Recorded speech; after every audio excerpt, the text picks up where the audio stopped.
Hello, and welcome to TLOC Talk. I am Bwett, and I am here to serenade you with my voice. Oracle and Infinity could not come tonight, so it's just going to be you and me. So all you viewers out there watching, if you'd like to leave questions, I'm going to be monitoring the chat. We're going to have a good discussion. Tonight, we are going to be talking about the concept of banning. A lot of you left comments on YouTube to actually go through Sirlin's Playing to Win. So tonight I'm going to do that. It's going to be one of his topics, very specifically what should be banned. It's on sirlin.net. You can find down the Playing to Win. I'm actually going to post it there. Okay, cool. So yeah, let's first talk about my week. My week's been pretty busy lately, right? We started our first Melee Weekly last night. That was pretty cool. I enjoyed that very thoroughly. I may actually enter next week. I haven't decided yet. I need to click-clack on the controllers, get my hands all warmed up. I haven't played PM or Melee in about 1 or 2 months. It's been a long time. A very, very long time. Quite sad. But, that's not what we're talking about. We also went to TGC over this weekend. We have a ton of Smash 4 clips. If you are interested in that, you can check out our YouTube, youtube.com/tourneylocator. You can see the road to TGC in Houston and all the videos. There are like 30 videos of all sorts of players. You get to see Ultimate Razor. He's going by Grim Turtle now. It's an excellent, excellent tag. I love it so much. We actually, back whenever in Brawl, whenever I first met Ultimate Razor, he said that he wanted to go by Grim Turtle, and this was like 5 years ago. This was a long time ago.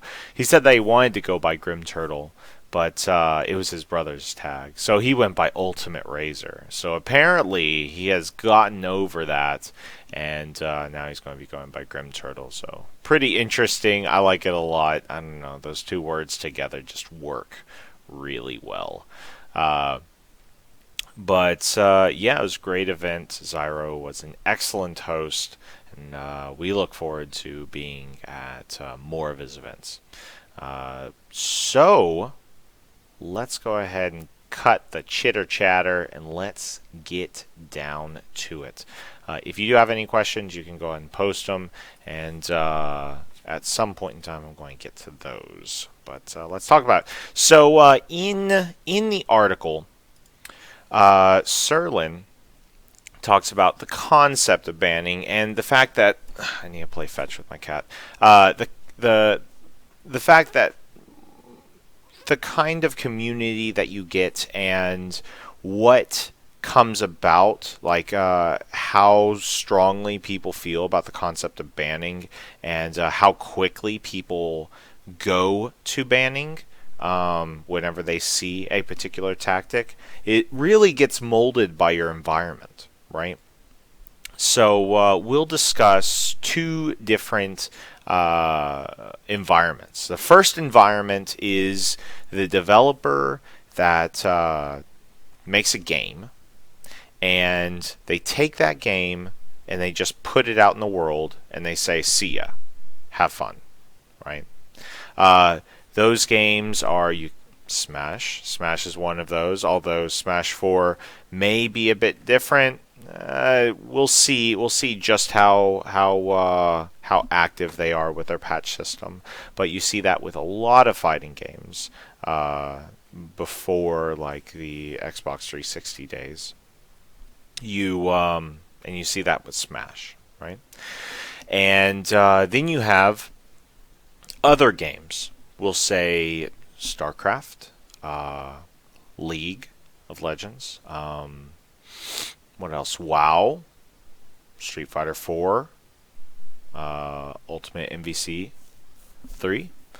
With these kinds of games, you end up getting patches either very, very frequently. League has patches, once a week. WoW has patches once a week. They may not be specific to competitive gameplay, but they do fix various things every week.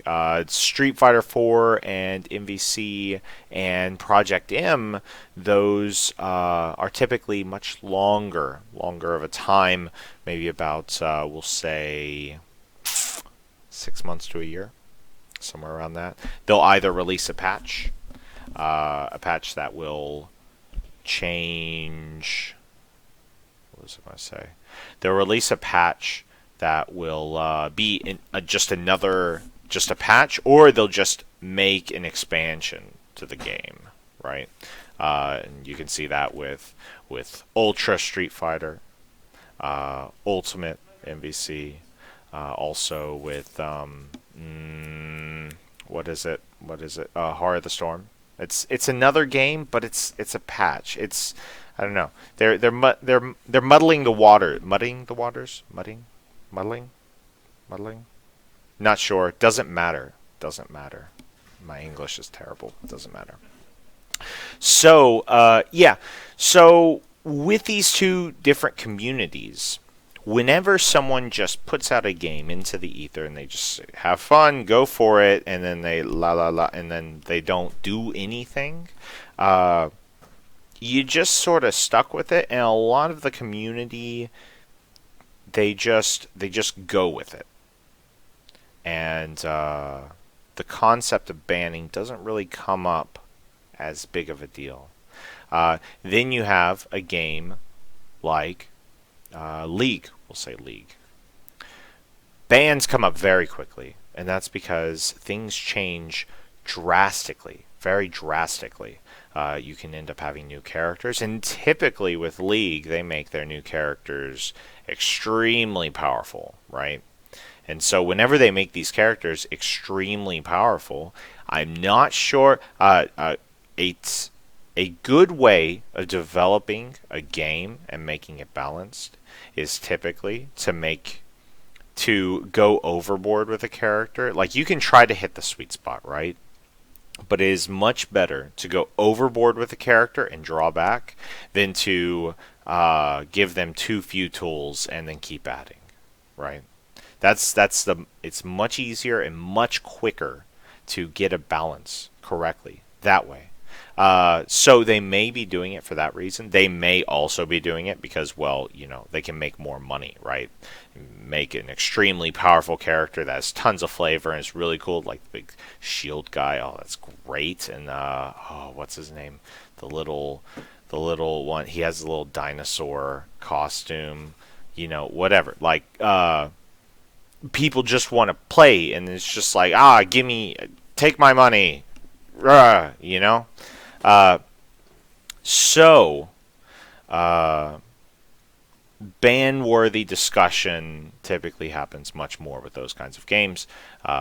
You can see it a lot in PM. A lot. People are just like, this character, Diddy Kong, God, I want to rip my eyes out, wins 3.5.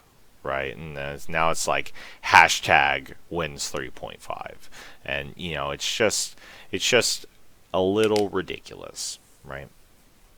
So, one of the things, and I'm going to quote him directly because, and I'm going to quote a couple times directly because of how amazingly relevant it is to our community. And we are going to talk very specifically about Project M right here.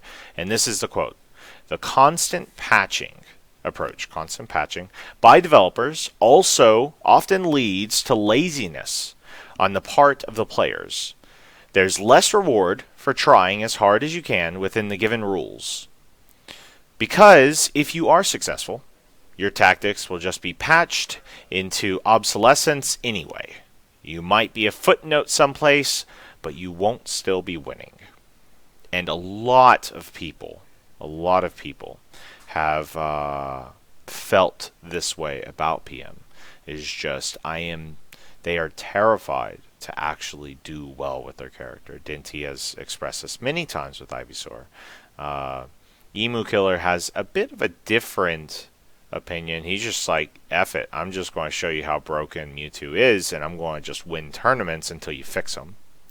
Mewtwo has said something very similarly. It's just like, why would I pick up a character if you're just going to get rid of it in the next patch? And I'm not sure if that discussion came about because of how radical the changes are with PM, the dev team for PM, or if it just comes about because of the idea of constant patching. I'm sure if they chose a much a more conservative approach, those discussions may not be as relevant or as frequent. So, getting right into it, we're going to talk about the criteria of a ban. So the criteria of a ban, what can you think of for the criteria of a ban? David Sirlin comes up with three points. Number one, it has to be enforceable. Number two, it has to be discreet. And number three, it has to be warranted. So let's go into that. Enforceable. What does that mean? And it's pretty simple. If you can't reliably detect it, you certainly can't enforce it. A very applicable point would be in Brawl with Meta Knight, the concept of planking, right? It is very hard to ban planking. And the reason why you can't really ban planking is because what is the difference? Where is the line between planking and waiting for an advantageous position? There really is none. You can't. It's essentially just up to the discretion of the TO, right? Someone will come over and is like, hey, watch this game. Then they'll stop planking. But it's really hard to enforce things like that. So the next one would be discreet. And so with discreet, the thing to be banned must be able to be completely defined. So same example, planking. How do you define planking?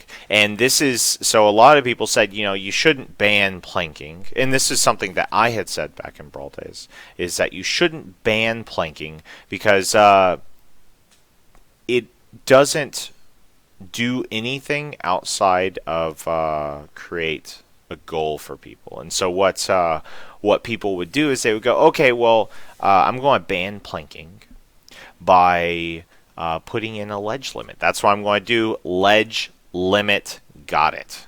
Good. Did it. 50. That's the number. That's the number that I've decided. 50. And so that number 50 now is not a reasonable rule. It's pretty arbitrary. It's based off of semi-logic, off of how long a game should last.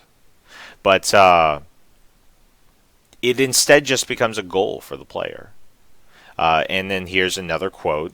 And this is so immediately relevant to the Smash community. The game becomes a test of who is willing to play as closely as possible to the taboo tactic without breaking the arbitrary, in parentheses, letter of the law defining the tactic. Right? So it just becomes a goal to the player. How close to the line can I dance? And then both players will end up doing it, and then it's very, very what's the word?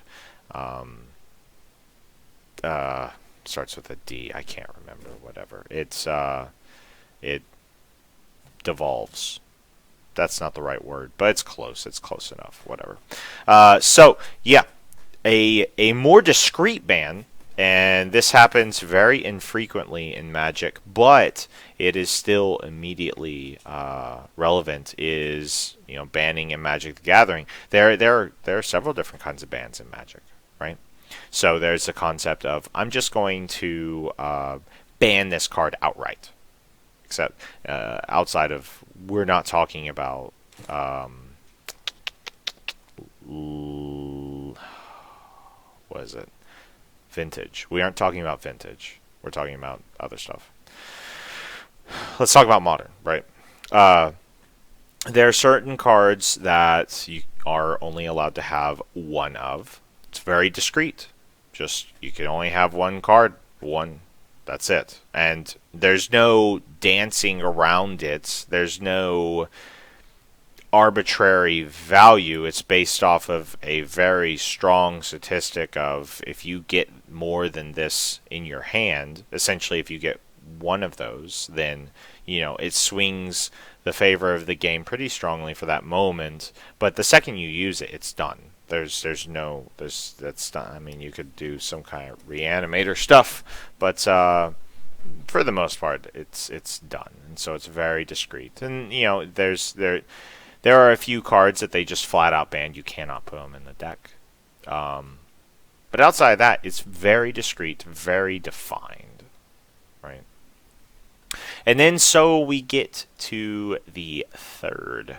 The third one is whether or not it's warranted. So what Sirlin, and this is a very interesting point. Sirlin, it's not even a point. Sirlin basically says the lesson of competitive games is that hardly anything warrants a ban. Just period. That's what he says. And practically his entire argument very strongly pushes towards that fact that rather than removing elements from a game, you should instead focus on getting countermeasures. That's the important part. That there's very, very little in a competitive game that is ban worthy. If it's in earlier chapters he describes what a competitive game is, as long as it follows the reasonableness of what a competitive game is. There is very few things ban worthy. Here's where we're going to talk about glitches. So glitches are something that are worth discussing with regards to bans. The first one would be, let's talk about the difference between wave dashing and the freeze glitch. So wave dashing isn't necessarily a glitch, as it is just taking advantage of the physics in the game to create a very advantageous movement option. Both players are allowed to use this, and even though it's not truly intended in the game, all it does is just give more. Just gives more to the game, more tools. But it doesn't degenerate. Degenerate, is that the word? It's degenerative. Oh, that's the word, degenerative. It's not degenerative. Versus freeze glitch, Icy's freeze glitch. That is degenerative gameplay. It essentially says, oh, I have touched you, and now you get no input in decision making. You get nothing, and you are done.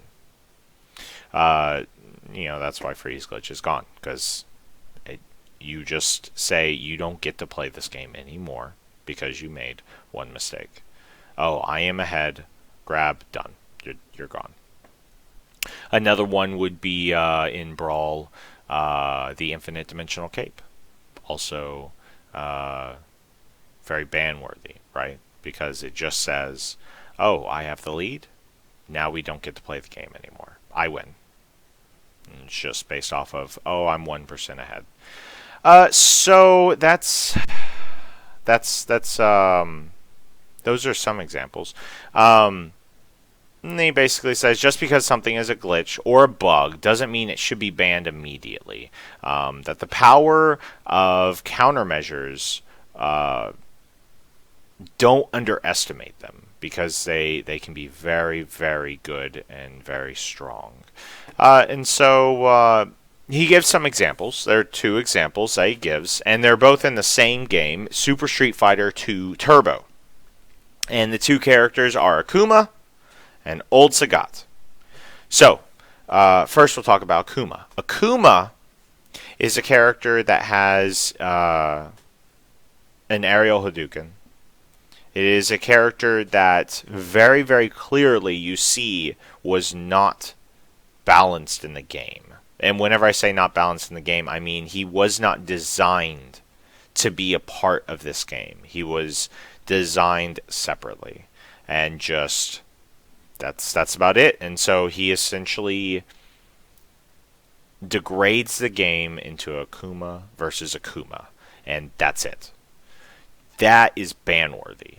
Whenever you make the game degenerative in a fashion such that you need to choose this strategy to win, and that is it, there is nothing else, then that is ban-worthy.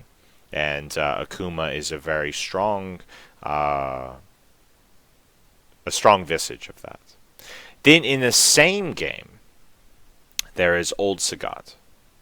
Old Sagat also is very good. Very good. So much so that he makes the cast maybe about... He's definitely top 3. And he makes half the cast practically unviable. So the question is, to you, is that ban-worthy? To David Sirlin, he says, no, not ban-worthy, not enough, and it's just not strong enough of an argument to say, oh, this character is too much. And then so even let's do a small tangent. Is just the concept of what it means to ban, right? There's a very big difference between how Japan handles banning, at least with Super Street Fighter 2 Turbo, and how we handle banning. Our concept of handling banning is hard ban, done, gone, banned, done. And you can't use it at all.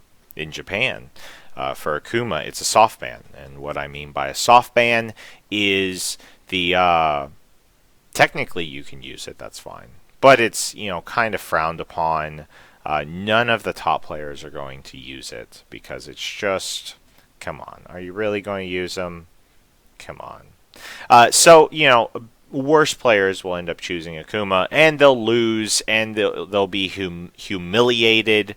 And it's pretty great whenever you see it, but it's just a soft ban. You can decide to use it, it's frowned upon.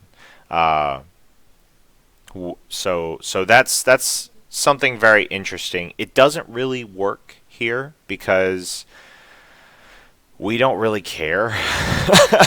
It's just a difference in sort of like culture and community.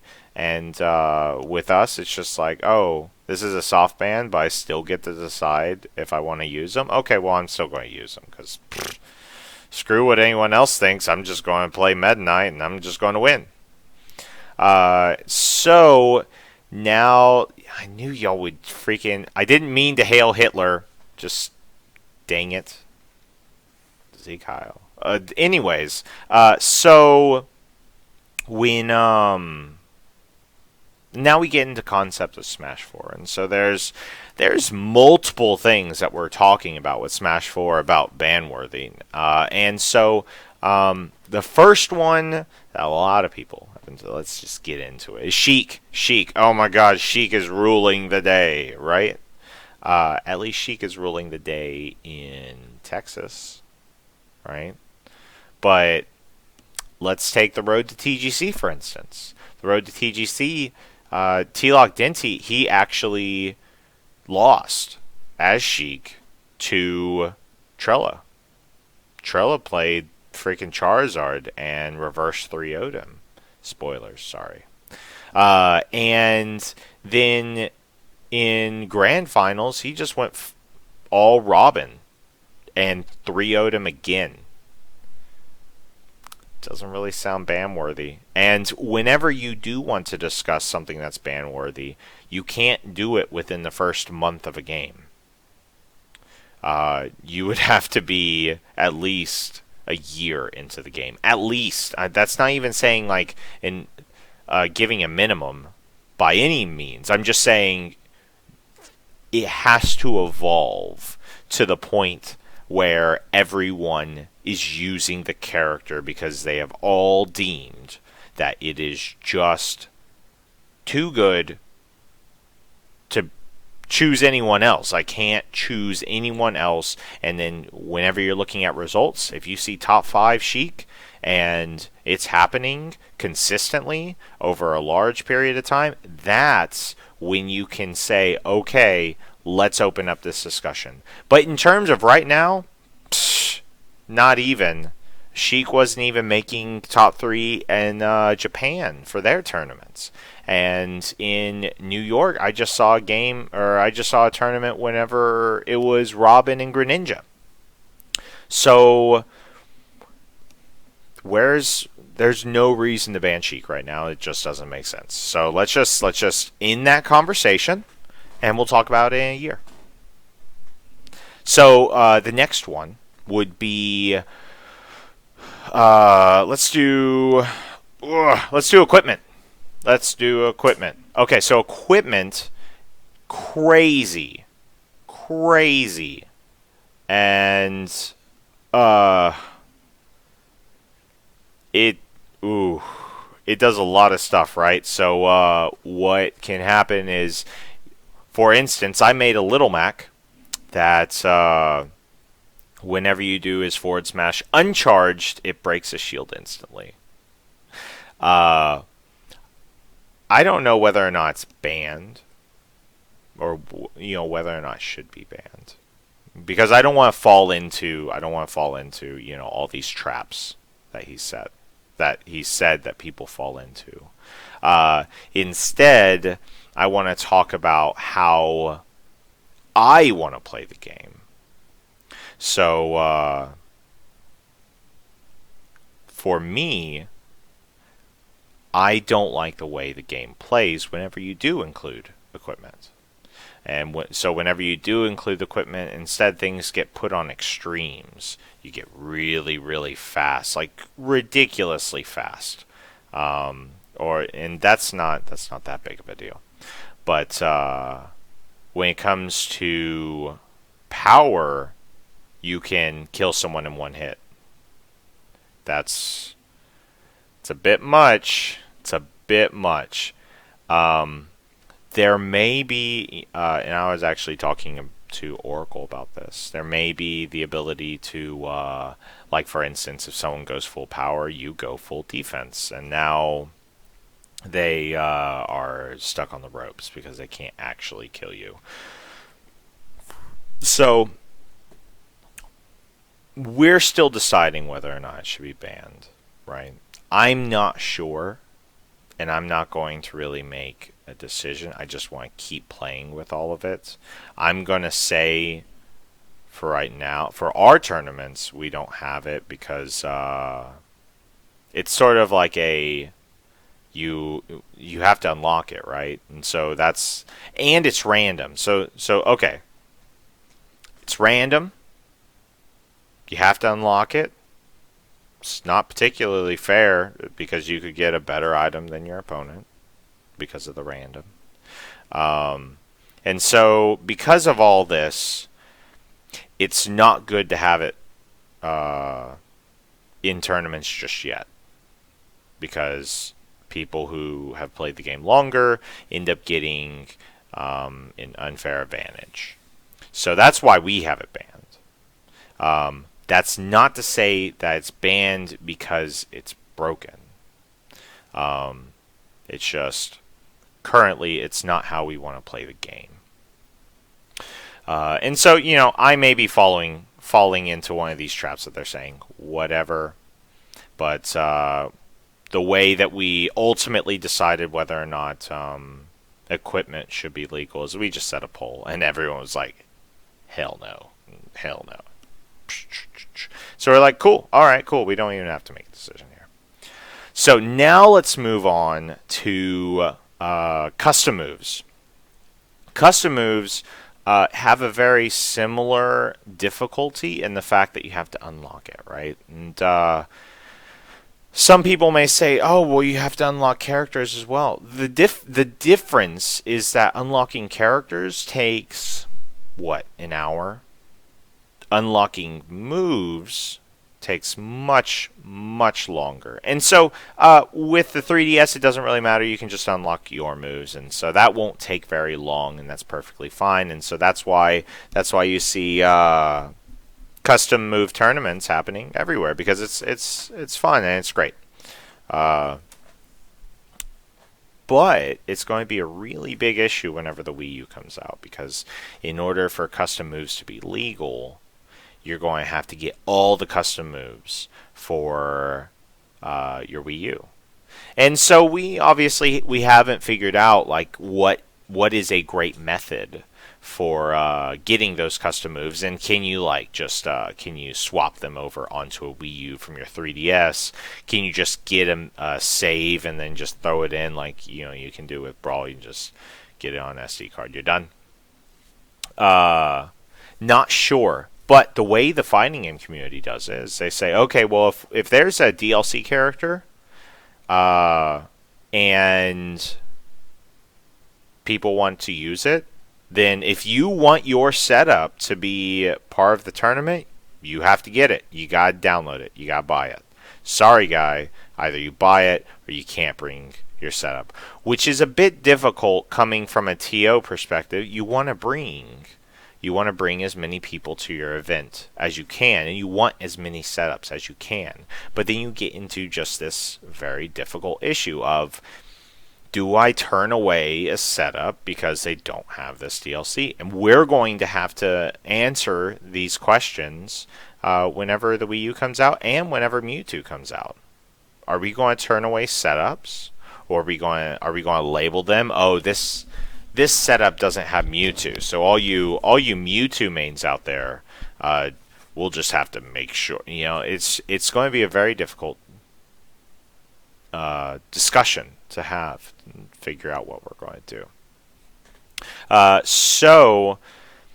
But in terms of custom moves, just in general, I haven't seen any of them. I haven't seen any of them that were just. What's the word? Degrading at all. Like there are some very good moves. Palutena's light speed, super cool, very good. You just fly across the entire screen, get to stop it whenever you want, cancel it into whatever you want. That's legit. Then you have things like what else? What's crazy is that at the Road to TGC, hardly anyone actually used a custom move. I mean, if they were ban-worthy, in the sense of, so there are multiple kinds of ban-worthy. One is based off of the nature of, can we actually get all of the moves so people can use them, and one is ban-worthy for the sake of, oh, these moves are just crazy, right? So the question is whether or not they are just crazy, and I haven't really seen one that was just like, well, that is definitely something that I can't deal with. Oh well, most of these moves you can just freaking shield it. Outside of Lil Mac's side B, one of his side Bs, you can't shield it. It's great, but yeah, it's just not even. I play Lil Mac in custom moves. I actually only choose one custom move, and that's his longer up B. My cat's actually screwing with the camera. She needs... Hey, get off. Get off. Get off. Go. Go. Yep, thank you. Okay. So, that's sort of my take on custom moves, equipment, and Sheik. So, take it however you will. Small rant of mine. But I would like to open this up to a Q&A session as I try to pet my cat. Couldn't grab her in time. So if you would like me to answer some questions, please feel free to, ladle them out, and we'll just go deep. Try to keep it on topic. We don't need to talk about Grim Turtles in here. But while y'all while y'all get those going. Yeah, I think we're going to have quite a few discussions. We can even talk about the ban-worthiness of stages, and so with those, those are very difficult because then you have to question the idea of mobility and movement and how people can determine whether or not to be in an interaction or not, things like that. Okay, so let's get into this. The first question is from Shaggy Shambles. Oh, this is a good one. What do you think about the Wario recovery glitch? Essentially his vectoring, Wario vectoring. And that is, you can, okay, so this box is our blast zone, right? Yeah, there's our blast zone. If you send Wario out, then he flies to whatever direction he's going to go. And if you hold the other direction, then the second that he has the ability to... the second he's out of his hit stun, you can just send him flying from one side of the screen all the way to the other side of the screen. So, my question to you... what was the name? Shaggy Shambles, is what is the difference between that and just a very good recovery? What is the difference? It's not that he can survive any longer from the blast zone. Like, if he's going to die to the blast zone, he is still going to die to the blast zone. That doesn't change anything. I need to push my cat off. Get off. If he's going to die to the blast zone, he's still going to die to the blast zone. That doesn't affect anything.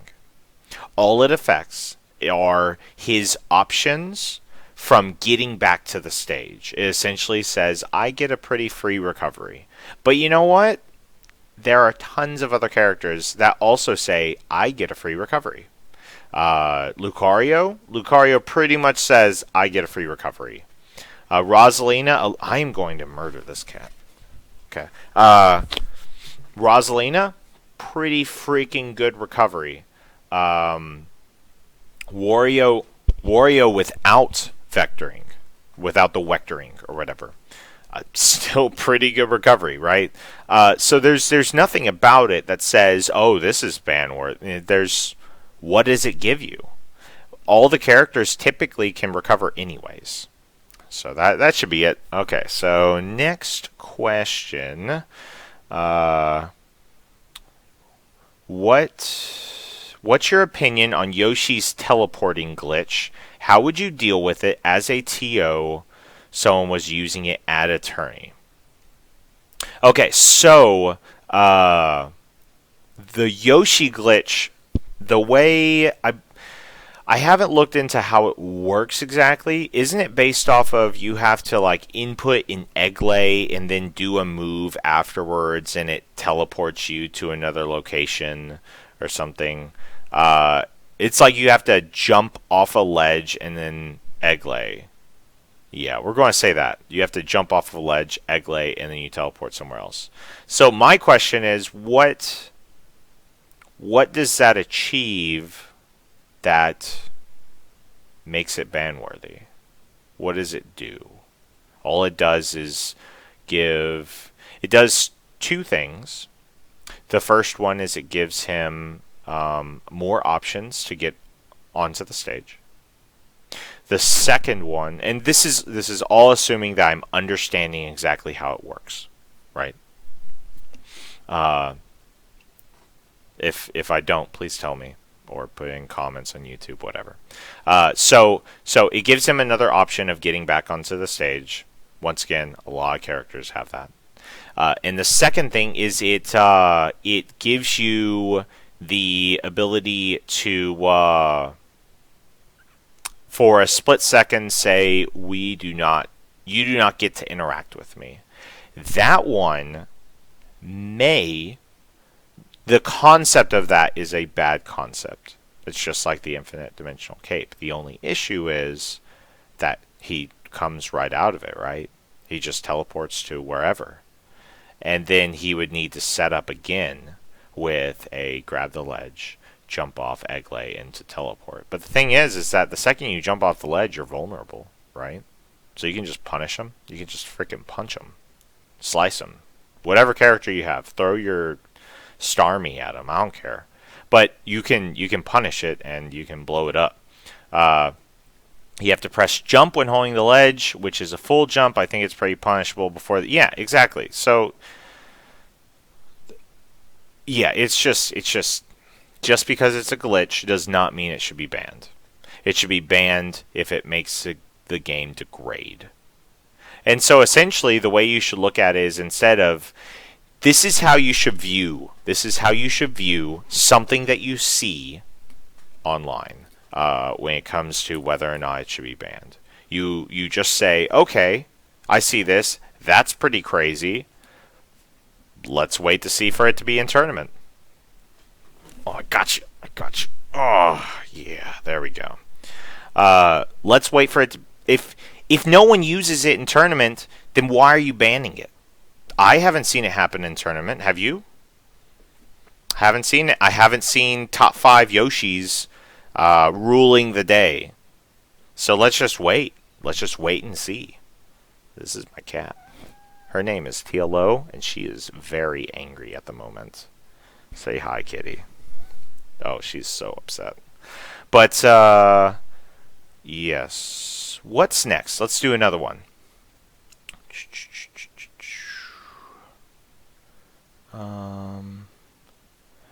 My cat is banned from tournaments. I don't know how this is related or if anyone... Okay, would impact the game. Okay, cool. Tip on how to use... Oh. Okay, so I think that just... Oh, wait, is that one? Do you feel like stages with walk-offs should be tested, or are they fundamentally broken? Oh, and then the Game Watch one. Okay. Genosaurus asked that question. Do you feel like stages with walk-offs should be tested, or are they fundamentally broken?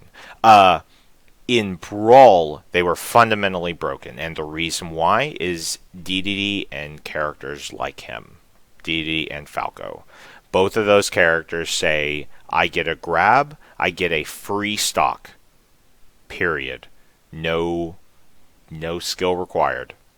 So that's pretty bad. So we said, okay, well, let's just get rid of the stage. We can have other stages that incorporate much better play in the tournament scene.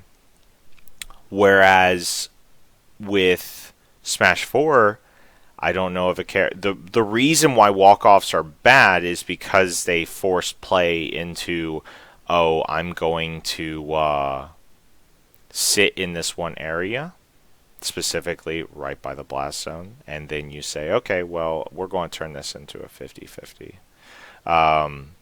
That's really the only point in time where a walk-off is deemed as bannable, is because it forces the opponent into a 50-50. But the thing is that, if you choose a projectile character, and a lot of characters do have projectiles in this game, if you choose a projectile character, that stage becomes null and void completely, because then they're just going to eat free damage, and you get to just sit back and have fun. And then, what was the other part? Or are they fundamentally broken? No, they are not fundamentally broken. Grandra. That's weird. Good name. What do you think about the Game & Watch Pikachu double strat? So, this one, there is a strong possibility that it should be banned. And I'm not saying that Game & Watch and Pikachu should be banned. I'm saying that the strategy should be banned. So you know what? Actually, let's go through what's it called? Let's go through Sirlin's 3 points, and let's talk about whether or not it should be banned based off of those 3 points. Okay, so the first one, discreet. The thing to be banned must be able to be completely defined. So, oh wait, no, yeah, discrete. That's fine. Completely defined. So, how can you completely define it? So one way is to say, oh well, Game & Watch and Pikachu can't be on the same can't be on the same team. Period. That's it. So just to let people know what we're talking about, there have been multiple. We held a tournament, a doubles tournament, where essentially Game & Watch and Pikachu, you just fill up the bucket. It's really, really hard to stop them from filling up the bucket. And the second they fill up the bucket, you can't shield it. If you shield it, your shield breaks. If you get hit by it at 0%, you die. Period. And it is very difficult to actually stop them from getting the bucket, which is very unlike Brawl. Brawl, you had to be at a higher percent in order for it to kill. It didn't break your shield, it just did a lot of damage to your shield, and it required you, this was just one bucket fill, you just put it out and it's filled, whereas with something like Zero Suit and Game & Watch, it requires you to get 3 down smashes in a row, and it doesn't kill instantly. So, I mean, I think it would kill at like 50 or something. But that's 50. That's 50% that you have to get on someone. So, discrete. So, one way is you can ban the 2 characters from teaming. That's one way.